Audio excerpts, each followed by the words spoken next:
పరకాల మున్సిపాలిటీలో గెలిపే లక్ష్యంగా రెండు ప్రధాన పార్టీలు పావులు కదుపుతున్నాయి. ఇద్దరు సీనియర్ నాయకులు పరకాల మున్సిపాలిటీలో పోటీ పడుతున్నారు. బీఆర్ఎస్ పార్టీ అభ్యర్థుల గెలుపు కోసం పరకాల మాజీ ఎమ్మెల్యే చల్లా ధర్మారెడ్డి కృషి చేస్తున్నారు. పరకాల మున్సిపాలిటీ ప్రచారంలో దూసుకుపోతున్న చల్లా ధర్మారెడ్డితో మా ప్రతినిధి సుధాకర్ ఫేస్ టు ఫేస్.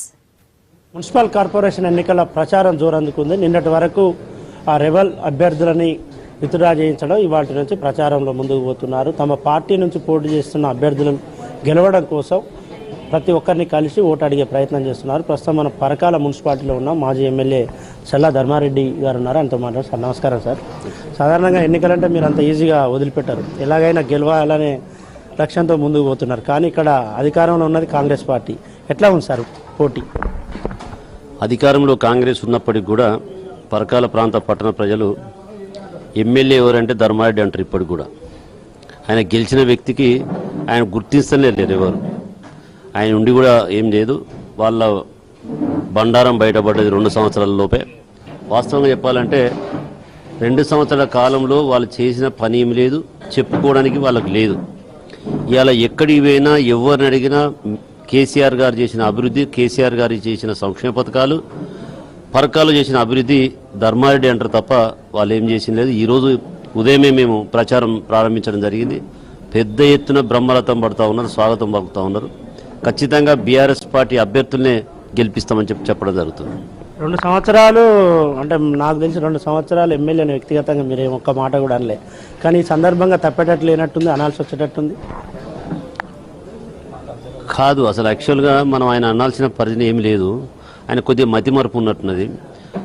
బచ్చగాడు అంటాడు, ఏందో అంటాడు, ఏమో అంటాడు. నేను అడుగుతున్నా, ఆయన బచ్చగాడని నేను 2 సంవత్సరాలు చేసిన ఎమ్మెల్యేను బచ్చగాడు అంటాడు. నేను రేవంత్ రెడ్డిని అడుగుతాను, బచ్చగాడా ఏంటిదో నువ్వు చెప్పాలి. నువ్వు నీ అధినేతను ఒకసారి నువ్వు ఆలోచించుకోవాలి. ఇలా వాస్తవంగా చెప్పాలంటే చిన్న పిల్లవాడు కూడా తండ్రి కన్నా కావచ్చు, వాళ్ళ కుటుంబంలో పెద్ద మనుషుల కన్నా కావచ్చు, తెలివికల్లోడు ఉంటాడు.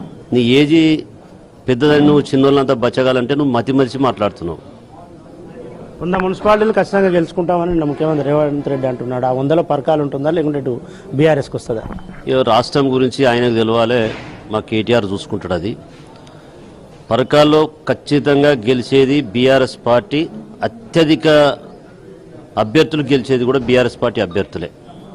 ఓకే, గత మున్సిపాలిటీ ఎన్నికల్లో డబ్బును ఉపయోగించి లేకుంటే అధికారాన్ని ఉపయోగించి 10 వార్డులు యునానిమస్ చేసుకున్నాడు. కానీ ఈసారి మాకు అవకాశం వచ్చినా ప్రజాస్వామ్యయుతంగా ఎన్నికలు జరగాలి కాబట్టి మేము యునానిమస్ చేసుకోలేదు అని ఎమ్మెల్యే అంటున్నాడు. ఏం చెప్తారు సార్? వాస్తవంగా ఇప్పుడు కూడా మాకు అవకాశం ఉండే యునానిమస్ చేసుకో. నేను కూడా అదే ఉన్నాం, యునానిమస్ చేసుకోదు, మనం అందరం పోటీలే ఉండాలి, అదేదో నిరూపించుకోవాలని చెప్పి మా అభ్యర్థులను, బ్రహ్మాండమైనటువంటి అభ్యర్థులను, అంటే గుర్తించే అభ్యర్థులు మేము పెట్టుకున్నాం. వాళ్ళ అభ్యర్థులు రేపు ప్రజలకు వస్తే తెలుస్తుంది వాళ్ళ అభ్యర్థుల గురించి, ఆయన గురించి. ఆయన ఎన్ని జిత్తులు నక్క జిత్తులు చేసినా గెలిచేది బీఆర్ఎస్ పార్టీ. పరకాలను చూస్తే ఏడుపు వస్తుంది. గత పాలకులు అంటే గత ఎమ్మెల్యే ఏమి అభివృద్ధి చేయలేదు, నేను అభివృద్ధి చేయబోతున్నా పూర్తిగా అంటున్నాడు.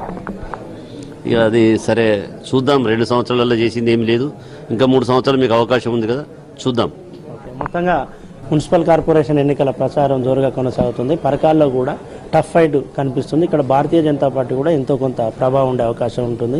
కానీ ఎక్కువగా కాంగ్రెస్ వర్సెస్ బీఆర్ఎస్ అనే పరిస్థితి స్పష్టంగా కనిపిస్తుంది. కెమెరామెన్ సదానందంతో సుధాకర్, మహా న్యూస్, వరంగల్.